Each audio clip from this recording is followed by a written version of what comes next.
Dikatakan soleh kalau semata-mata karena Allah kemudian ikut cara Nabi kita Muhammad SAW. Itu namanya berilmu, Pak. Nah, hadirin maka subhanahu wa ta'ala, kita umat Nabi Muhammad SAW tidak akan datang Nabi lagi setelah beliau. Maka waktu yang berikutnya selain untuk pribadi kita sendiri, wa tawassaw bil haqq wa tawassaw bis sunnah, ini kita bawa agama untuk orang lain. Hadirin Allah, kemarin ulama masyayikh kita telah membayangkan dalam beberapa event-event pertemuan 6 sifat yang kita ulang-ulangi dalam bayan-bayan kita yang kita muzakarakan. 3 sifat yang pertama hubungan dengan langit. Hubungan dengan langit. Tanamkan la ilaha illallah Muhammad Rasulullah. Keyakinan kita ikut cara Nabi SAW. Kemudian salat datul khusyuk wal khudu. Kita beriman pada Allah, yakin pada Allah. Kemudian salat minta kepada Allah, minta kepada Allah. Wasta'inu bis sabri was salat. Beribadah, sembahkan diri kita kepada Allah Subhanahu wa taala. Yang kedua. Tapi bagaimana supaya iman saya benar, ibadah saya benar, maka perlu ilmu ma'azikir. Tanpa keilmuan hadirin tidak akan diterima ibadah kita dari Allah. Iman kita juga tidak akan diterima tanpa ilmu. Maka penting, di samping kita mengaku beriman pada Allah, kerjakan itu sholat. Tapi ibadah kita tidak akan diterima tanpa ada keilmuan. Maka kita lagi-lagi belajar dan belajar. Dekati alim ulama. Dan Nabi SAW ingin bagaimana ini umat jangan stagnan. Jangan stagnan. Saya terkesan, Pak, melihat orang Mesir ini, Masya Allah. Karkun-karkun di Mesir. Dan saya pertama kali memang ikut kenal dakwahnya di Mesir. Itu banyak orang Mesir itu, teman-teman saya juga waktu saya pertama ikut dulu, nggak bisa baca Quran. Senang baca dengan kita, padahal saya juga tajwidnya nggak begitu benar juga. Tapi dia semangat belajar. Tapi nanti 3-4 tahun kemudian sudah menjadi hafiz-hafiz Al-Quran. Jadi karkun yang paling banyak hafal Quran di dunia ini orang Mesir, Pak. Kalau anak kecil yang banyak hafal Quran, memang Pakistan, India, nggak bisa dikalahkan. Tapi ahbab yang paling banyak hafal Quran setelah ikut dakwah orang Mesir. Orang Indonesia jarang. Bahkan saya sering elankan kalau ada karkun di Indonesia ya, yang biasa pegawai apa segala macam. Setelah ikut dakwah, lantas dia ingat cara hafal Quran dan hafiz Quran. Minimal saya kasih 1 kambing, insya Allah. Insya Allah saya nggak dusta. Ustaz, alhamdulillah saya ikut dakwah sejak saya SMA dulu, dan saya perguruan tinggi sekarang jadi pegawai sudah hafal Quran dalam waktu 15 tahun. Saya kasih kambing 1. Ada cash, ini malam cash, 2,5 juta. Ada, Pak? Ada nggak? Yang sejak dia ikut dakwah, maaf nih, dia nggak pernah ngapal Quran. Bahkan waktu ikut dakwah waktu SMA dulu atau SMP dulu, baca Qurannya nggak bisa dia. Tapi setelah ikut dakwah semangat, akhirnya menjadi hafiz Quran. Dalam waktu 10 tahun atau 20 tahun. Ada. Saya kasih kambing insya Allah. Di Mesir banyak, Pak. Di Mesir banyak. Kesemangatan mereka untuk meningkatkan keilmuan itu kuat. Kita enggak. Sudah 10 tahun dalam dakwah hafalnya 10 surah terus. Dan kalau bayan, mafhumnya. Itu mafhumnya dulu awal-awal dakwah. Setelah kita 10 tahun jangan mafhumnya, baca. Awal pertama kali saya ke Pakistan memang tahun 86. Sering dengar bayan Bayi Wahab. Mafhumnya beliau. Tapi akhir-akhir 90 begitu saya 93, 95, beliau baca ayat Al-Quran.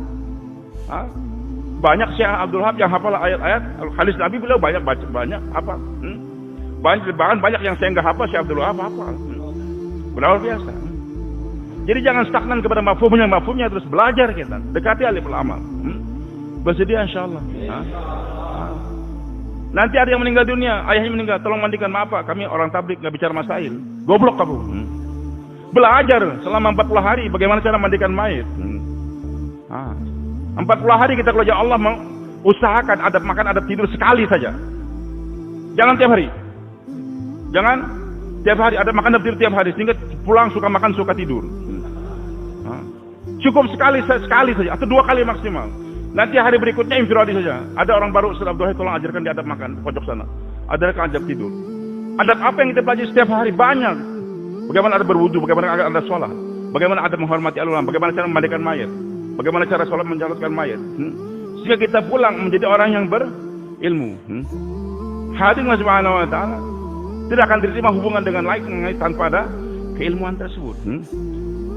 Sehingga nanti karkun merasa berhajat kepada ulama, merasa penting kepada ulama, menghormati ulama. Tapi kalau tidak, nanti merasa lebih hebat daripada ulama. Sehingga dengan bangga dia bayangkan, kalau kita nggak 4 bulan nggak akan paham agama walaupun dia ulama. Dan ulamanya ada depan, kamu juga nggak paham agama. Ada di salah satu markas saya pergi kemarin, Ustaz, ada ulama kita tersinggung, dia ada karkun. Tapi ada karkun yang jos juga bayan, dia bukan ulama. Ini kamu saja ulama, kalau nggak 4 bulan nggak akan paham kamu. Cepat 4 bulan, nggak bisa Pak. Ini kayak Uzair menggelepar waktu mendengar itu bayan di Temboro. Salah seorang orang lama kita bayan di Temboro. Beliau marah. Maka saya yakin, saudara saya almarhum kayak Uzair kalau hidup itu Temboro pasti SA Pak. Kalau nggak SA penggal saya punya kepala insya Allah. Sifat yang ketiga ilmu ma'azikir. Bagaimana kita tambahkan keilmuan kita. Dekati alim ulama, menghormati alim ulama. Supaya kita ada kesemangatan juga untuk menambahkan keilmuan tersebut. Nampak hadirin Allah Subhanahu sehingga tahu. Kadang-kadang kalau kita tanpa menambah keilmuan tersebut, orang perlu duit, Pak pinjam duit Pak, berapa? 5 juta. Terus ini kendaraan saya, saya serahkan sebagai jaminan. Maka dia bilang 5 juta. Yang menjamin uang dari 5 juta karkun juga, yang dipinjamin juga karkun juga. Terus karkun jalan, gunakan itu kendaraan ke markas, ke kendaraan siapa? Kendaraan si Bulan. Saya ngasih dia utang dan saya kasih dia ke motor. Padahal menggunakan barang jaminan itu haram dalam Islam. Jaminan nggak boleh kita ambil, itu riba berarti. Bahkan kita bonceng lagi karkun yang lain. Dan nggak ada terkesan apa-apa. Padahal dalam hukum Islam, barang jaminan mobil ke rumah nggak boleh kita gunakan. Walaupun diizinkan. Pak ini istri saya Pak, saya izinkan mencium dia. Suami mengizinkan cium. Kenapa kamu cium istri dia? Dia suaminya mengizinkan saya. Izin seorang hamba tidak menghalalkan yang haram Pak. Yang namanya barang jaminan tidak boleh kita gunakan. Kecuali kita akadkan dengan akad jual beli. Baik, ini kendaraan kamu saya beli 5 juta rupiah. Harganya sekian. Nanti kalau kamu punya kemampuan lagi, punya uang 5 juta kamu beli lagi, saya akan jual. Silahkan. Itu akadnya akad jual beli. Ini kita belajar. Maka di India, Pakistan, Bangladesh betul guru-guru kita sekarang kita banyak. Setelah mereka ikut dakwah, kesemangatan untuk mempelajari ilmu agama itu semakin kuat. Sehingga ada ulama rujukannya siapa? Tidak berani untuk menghinakan ulama, menghormati alim ulama. Begitu ya halnya Allah Subhanahu wa taala. Selain yang 3 ini hubungan kita dengan langit, maka yang keempat ikram muslimin. Ini adalah untuk memagari daripada sifat-sifat sudah kita dapatkan tadi. Dan hadi Allah Subhanahu wa taala, hak hamba Allah perlu kita tunaikan. Maka beliau katakan ajib. Agama itu akan datang untuk diri kita Pak, dengan kita bermujahadah. Walladzina jahadu fina lanahdiyanahum subulana. Jadi sejauh mana kita berpayah-payah, nanti hidayah akan berikan kita. Berpayah-payah untuk bangun malam, berpayah-payah kita dakwah, nanti hidayah akan berikan. Tapi untuk menyebarkan hidayah kepada orang lain hanya dengan akhlak. Hanya dengan akhlak. Enggak bisa kita sebarkan agama kepada orang lain dengan mujahadahnya kita. Dengan kita bermujahadah, Islam akan tersebar untuk diri kita dapatkan. Tapi untuk membawa agama kepada orang lain perlu namanya akhlak. Kamu datang orang baru, Masya Allah sini Pak, Pak kami di markas, makannya jam 11 malam Pak. Nanti keluar 3 hari Pak, Bapak masih makan apa? Makan daging. Maaf, 3 hari kita makan lele saja. Atau ya maaf makan lele, maksudnya saya ini hidup saya nggak bisa makan lele Pak, nyeri. Biasa makan kambing. Kalau lele itu jadi entah kayak mau mati. Ya. Mujahadah Ustaz, nggak bisa Pak. Orang yang suka makan kambing kasih kambing, baru dia dapat hidayah. Orang suka makan kambing kita kasih lele, lari dari hidayah dia. Iya Pak. Jadi untuk menyebarkan hidayah kepada itu orang, kita harus ikhlas, kita korbankan apa milik kita. Untuk diri kita mujahadahkan diri kita. Khalid bin Walid, Amr bin As, Ikrimah bin Jahal, pentolan kaum Quraisy yang telah membunuh 70 orang. Sahabat Nabi, termasuk paman Nabi SAW.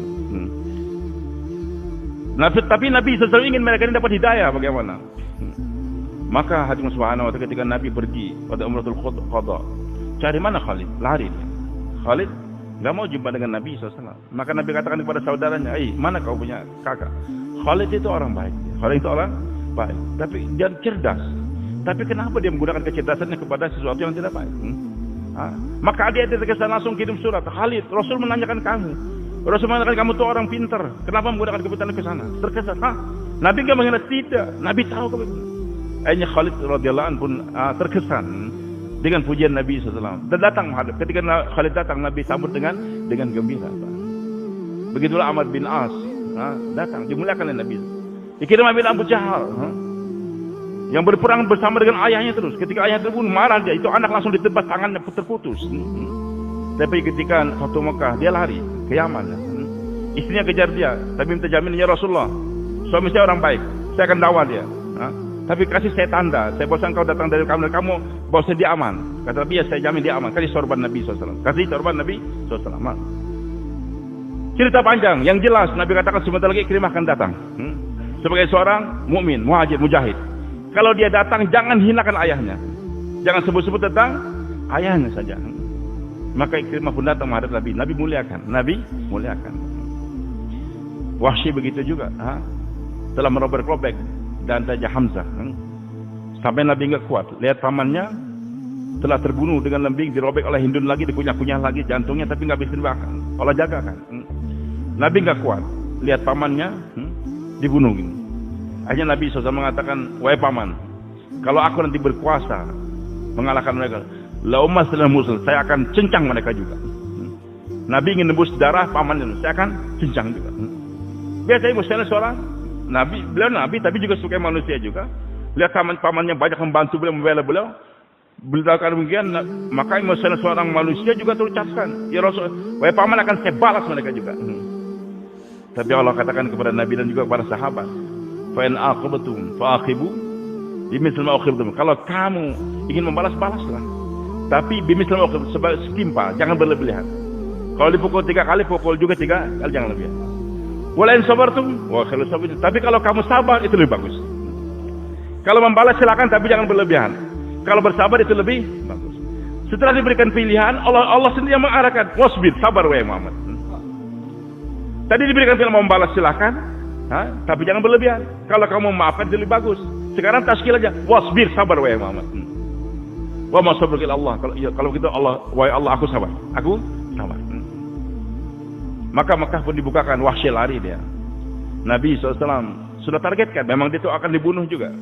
Tapi Nabi ingin bagaimana Wahsy dapat hidayah. Karena Nabi tidak ingin masukkan orang ke dalam api neraka. Memang aneh, Pak. Biasa Nabi SAW kalau merintahkan sesuatu, beliau yang menjadi contoh dalam pengamalan. Dia paling di depan. Beda antara Nabi dengan filsuf. Kalau ahli falsafah hanya pandai berbicara tapi enggak berbuat, Pak. Mereka hanya mengatakan pada pengikutnya, dengarkan apa yang aku katakan, jangan kamu lihat apa yang aku kerjakan. Itu ahli falsafah. Dengarkan apa yang aku katakan dan jangan kamu lihat apa yang aku kerjakan. Makanya ahli-ahli falsafah, dulu saya demen buku-buku falsafah, saya baca semua kehidupan Aristotle, Plato dan sebagainya itu saya baca, Shakespeare sebagainya saya baca. Itu kata-kata mereka seperti kata-kata Nabi, Pak. Sepertinya wahyu, sabda kayak ini. Tapi nggak ada ahli falsafah yang happy ending itu, nggak ada, Pak. Yang hidupnya dengan tenang, berakhir dengan husnul khotimah itu nggak ada. Karena mereka hanya pandai berujar, tapi nggak pandai hanya mengatakan, dengarkan apa yang aku katakan, jangan kamu lihat apa yang aku kerjakan. Nabi beda. Kalau Nabi berani mengatakan, dengarkan apa yang aku katakan dan lihat apa yang aku kerjakan. Lihat apa yang aku kerjakan. Sallu kama ra'aitum. Salatlah kalian sebagai kalian melihat aku salat. Jadi Nabi itu salatnya juga dilihat. Bukan sembunyi-sembunyi, tidak.